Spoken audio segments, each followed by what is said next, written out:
Si Annie ay isang masunuring bata, masipag, matalino, at matulungin sa kanyang mga magulang na sila Pauline at Jared.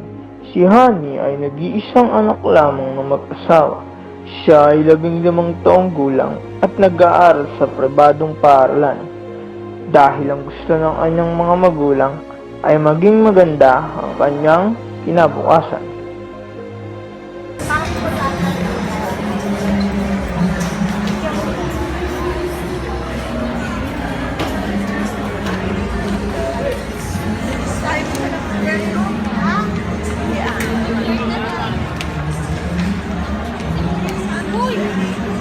Uy, Sugar! Uy, gusto ka na? Wala kayo. Sabi mo.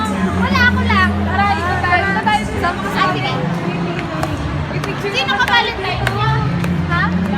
Sige ba? Picture naman tayo. Okay. Ay, ito na nga, di ba? Okay. Okay na. Tara. Wait lang. Kasi ano bigay mo sa amin? Wala pa akong pera, wala pa akong ipon. Wala akong kadate. Pero nakaragta ako para ayos. Kasi ikaw na lang yung kaibigan na ako sa'yo, nag-iipon ka na, di ba? Para may bibigay ka sa amin. Mas gusto ko nito. Sige, bibila kita para sa'yo. 50 lang. 50 lang oh. Wala ako din. Ikaw, ano Gusto ko gusto mo? din. Ito sa akin. Sige, kuha lang kayo kung anong gusto nyo. Wow! Yaman mo dyan siya. Improve. Iba ka na. Di ka na nag-iipon.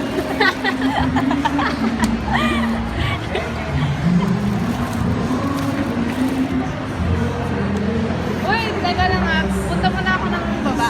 Oo. Samahan ka na namin. Sama kami. Yes.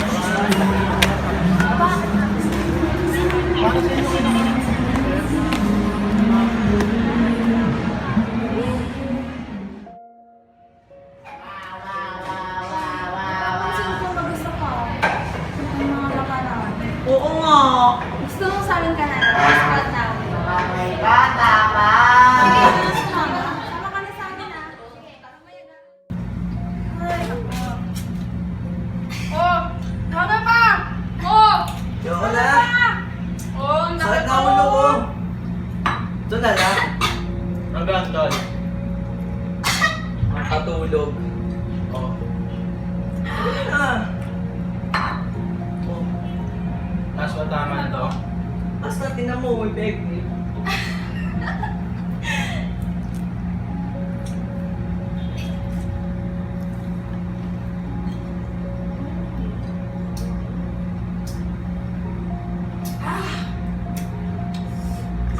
Saan ka pa?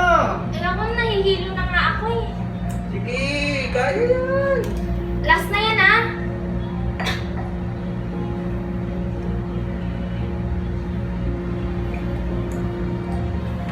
Ulit, ulit, ulit.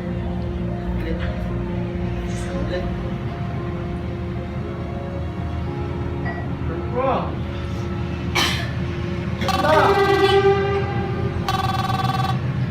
Alis na! Wala na. Last na ba?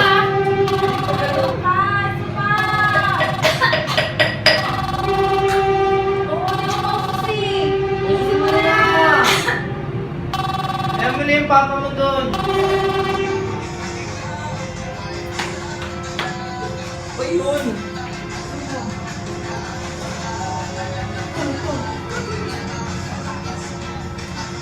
Tulog na. Uy. Alam na. Kulit ka sa amin ah.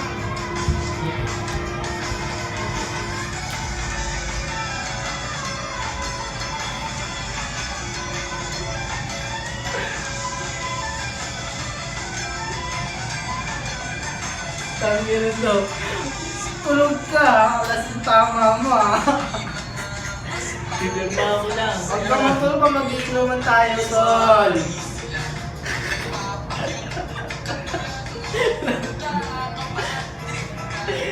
Alam mo, nagpahal sa entertainment. Tulog.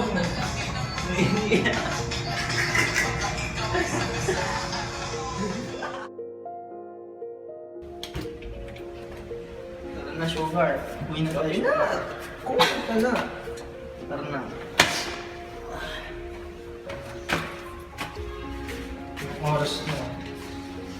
Umaga na. Dahan ka. Huwag mo balik.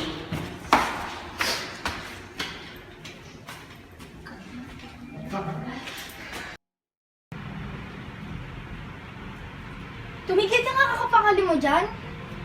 Anak mo nga, wala pa. Umaga na. Alam ko, hindi lang naman ikaw naghahanap, dalawa tayo. Kontakin mo kaya yung mga kaibigan niya kaysa Kinakontak ko, di ba? Hindi natututo yung anak mo eh. Laging gabi na, umaga na umuwi. Paano? Hindi ka kasi stricto sa kanya, hinahayaan mo lang siya. Stricto ako, ikaw kinakampihan mo. Hindi ko siya kinakampihan. Ikaw kasi, ang hirap sa'yo, hinahayaan mo lang siya kahit gabi na siya nakakauwi. Eh ang sa akin, okay lang kung nagpapaalam siya, sa'yo hindi. Sige lang, kahit gabi ka umuwi, Hindi ka galang na ka. sumusunod sa akin eh. O, di ba? Yun na nga yung hirap eh. Hindi na sumusunod sa'yo, pinapayagan mo pa. Bahala ka nga dyan. O, anong oras dapat ngayon ka lang uuwi? Ma, pwede ba? Hindi mo ba alam yung oras? Mamaya na lang. Pagod na ako. Mamaya? Hindi mo ba kami magulang? Bakit din ako sumagot? Yung mga anak mo, bastos na eh. Amoy alak pa yan, amoy mo. Hindi ka naman ganyan dati. Ano ba nangyayari sa'yo? Kaya umaalis ako dito sa bahay eh. Ingin na ingin nyo lagi. Aba, Hindi kung kaya kami mo na magbuhay mag-iingay. mag-isa, lumayas ka na. Hindi kami mag-iingay kung hindi ganyan ang ugali mo. Tandaan mo yan ha. Hindi namin ginagawa to para sa amin, para sa'yo to. Kung yan ang gusto mo, sige, lumayas ka. Dali mo yan. Umalis ka dito. Umalis ka. Alis!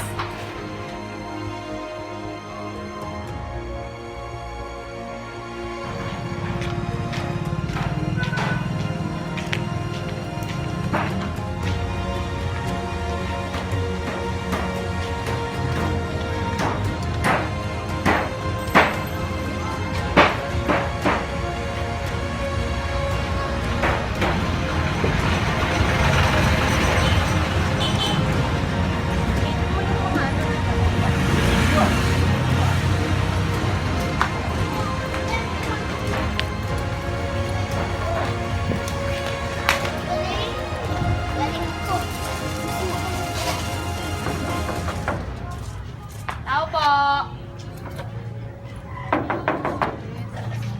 Uy. Hi. Sino kasama mo dyan? Ganito yung mga tropa ko. Bakit? Pwede ba akong makituloy muna? Ay. Kasi marami kami dito eh. May inuman na yun. Pero gusto mo sama ka sa amin? Inom lang. Ay, hindi na. Naghahanap ako ng matitirang. Napalayas ako sa bahay nila mama eh. So, talaga. Sige, okay lang. Bye-bye.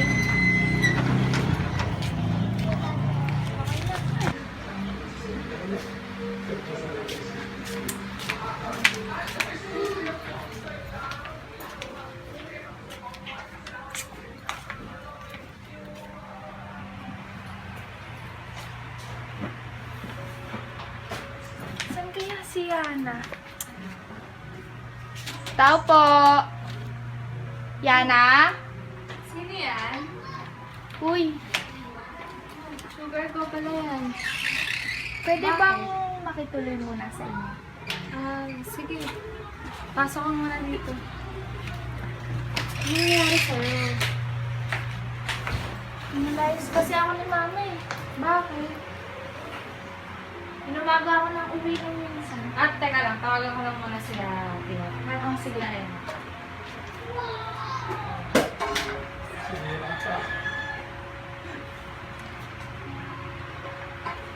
Christine? Oh. Bakit? Si Sugar nandito sa bahay. Ha? Pinalayas daw kasi siya eh. Ano na palayas? Punta na lang kayo dito. Sige. Punta na lang ako dyan.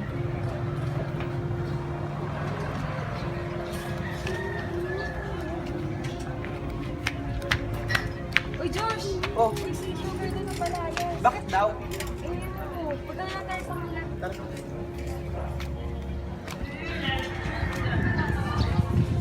Ba't daw siya pinalayas? Ewan ko nga, tinawagan kasi ako ni Yana eh. Nakilaya na siya ngayon? Oo, nandun daw, pinalayas pa sa kanila.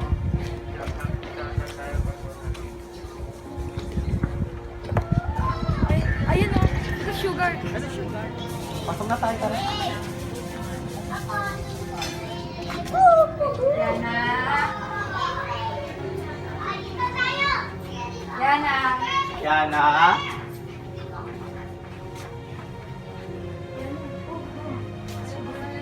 Nasa sugar. Dito siya eh.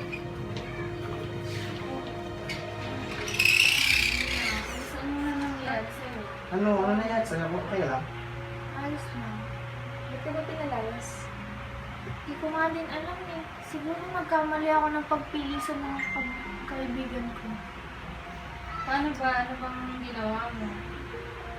Kasi, ayun, nagulat na lang kami. Isang araw di mo kami pinensil. Gulat ka. Sabi mo hindi mo kami kailangan. Ewan ko ba? Naudyok na din siguro ako ng iba kong tropa. Nagawa ko na nga din yung mga bagay na hindi ko dapat ginagawa. Ano ang plano mo? Hindi ko alam. Hindi naman natin yun.